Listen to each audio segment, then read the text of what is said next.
پریم چند کے حالات زندگی آج میرے لیکچر کا موضوع ہے، اور یہ لیکچر 12ویں جماعت کے لیے ہے۔ پریم چند کے نام سے سب واقف ہیں کہ پریم چند اردو کے بڑے افسانہ نگار ہیں، اور کچھ لوگوں کا ماننا ہے کہ اردو کے پہلے افسانہ نگار ہیں، حالانکہ ایسا نہیں ہے۔ بہت عرصے تک مانا جاتا تھا کہ پریم چند پہلے افسانہ، لیکن اب یہ تصدیق ہو چکے، مختلف محققوں نے اس بات کی تصدیق کی ہے کہ اس سے پہلے بھی افسانے لکھے گئے، چاہے سجاد حیدر یلدرم ہو یا باقی لوگوں نے کچھ ایک دو نے افسانے کچھ لکھے ہیں۔ تو اس سے یہ بات ثابت ہوتی ہے کہ پریم چند نے باقاعدہ افسانہ نگاری کا آغاز تو کیا، لیکن پہلے افسانہ نگار نہیں ہیں۔ انہوں نے افسانے کے فنی حوالے سے، جو فنی نقطہ نظر سے ہم دیکھتے ہیں، تو پریم چند نے اس میں کوشش کی کہ افسانہ فن کے قریب آئے، جو افسانے کا فن ہے۔ تو اس وجہ سے کچھ لوگوں کو یہ غلط فہمی ہو جاتی ہے کہ پریم چند پہلے افسانہ نگار اردو کے۔ 31 جولائی 1880 کو ضلع وارانسی مڈوا، کچھ مڈوا بھی کہتے ہیں، کئی جگہ مرٹوا بھی لکھا ہے، لمحی نامی گاؤں میں پیدا ہونے والے منشی پریم چند کا اصل نام دھنپت رائے تھا، اور دھنپت رائے ان کا نام تھا۔ تو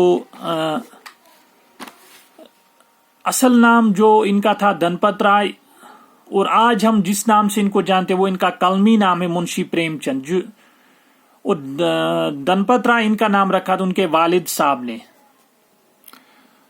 اور یہ بات یہاں پہ کہنے کی ہے کہ نواب رائے بھی ان کو گھر میں کہا جاتا تھا پیار سے، اور نواب رائے کے نام سے بھی انہوں نے کچھ تخلیقات پبلش کی، اور بعد میں جب ضبط ہوئے تو انہوں نے نام تبدیل کیا۔ اور پریم چند کب ان کا نام پڑا؟ پریم چند دراصل یہ مستند اگر آپ پڑھیں گے کسی کتاب سے تو کئی جگہوں پہ شاید لکھا ہوگا گھر میں رکھا، لیکن انہوں نے پھر یہ تخلص، یہ کلمی نام، تخلص تو نہیں کہہ سکتے لیکن کلمی نام رکھا جب ان کی کتاب میں ضبط ہوئی، یا حکومت کی طرف سے عتاب گرا ان پر، یا ان کو کچھ مشکلات پیش آئی، تو تب انہوں نے پریم چند کا کلمی نام اختیار کیا۔ درس و تدریس، آپ نے ابتدائی تعلیم لائل پور کے ایک مولوی سے حاصل کی۔ اس وقت مولوی ہی پڑھاتے تھے، یا کچھ ہی لوگ کسی علاقے میں پڑھنے والے ہوتے ان میں مولوی بھی تھے، تو وہی پڑھاتے، جہاں منشی پریم چند اردو اور فارسی زبان کے رموز سیکھنے اور ادب سے شناسائی حاصل کی، تو سیکھے وہاں پہ انہوں نے اردو اور فارسی زبان سیکھی، اور 1895 میں گورکھپور سے مڈل کا امتحان پاس کیا۔ پھر گورکھپور سے مڈل کا امتحان پاس کیا، اور بعد میں معلم کی حیثیت سے ملازمت اختیار کی۔ پھر یہ معلم وہیں پہ پڑھانے لگے کہیں، اور 18 روپے ماہوار تنخواہ لیا کرتے تھے۔ بعد 1899 بنارس میں اسسٹنٹ ٹیچر کی نوکری مل گئی، تو اسسٹنٹ ٹیچر کی نوکری بھی مل جاتی ہے ان کو، اور 1900 میں بہرائچ کے گورنمنٹ اسکول میں بطور ٹیچر تقرر ہوا، تو بطور ٹیچر بھی پھر گورنمنٹ اسکول میں ان کا تقرر ہوتا ہے، اور الہ آباد میں جا کر آپ نے پہلی مرتبہ سنجیدگی سے لکھنا شروع کیا، اور پھر یہ الہ آباد گئے، اور وہاں پہ انہوں نے سنجیدگی سے پھر لکھنے کی طرف توجہ دی، اور باقی جو ان کے افسانے یا ناول انہوں نے لکھے وہیں پہ انہوں نے پھر اپنے فن میں کمال دکھایا۔ 1888 میں جب ان کی عمر 8 سال کی ہوتی ہے، تو ان کی والدہ 6 ماہ کی طویل علالت کے بعد اس جہان فانی سے رخصت ہو گئی، تو ان کی والدہ کا انتقال ہو گیا۔ پھر 1892 میں ان کے والد نے دوسری شادی کر لی، اور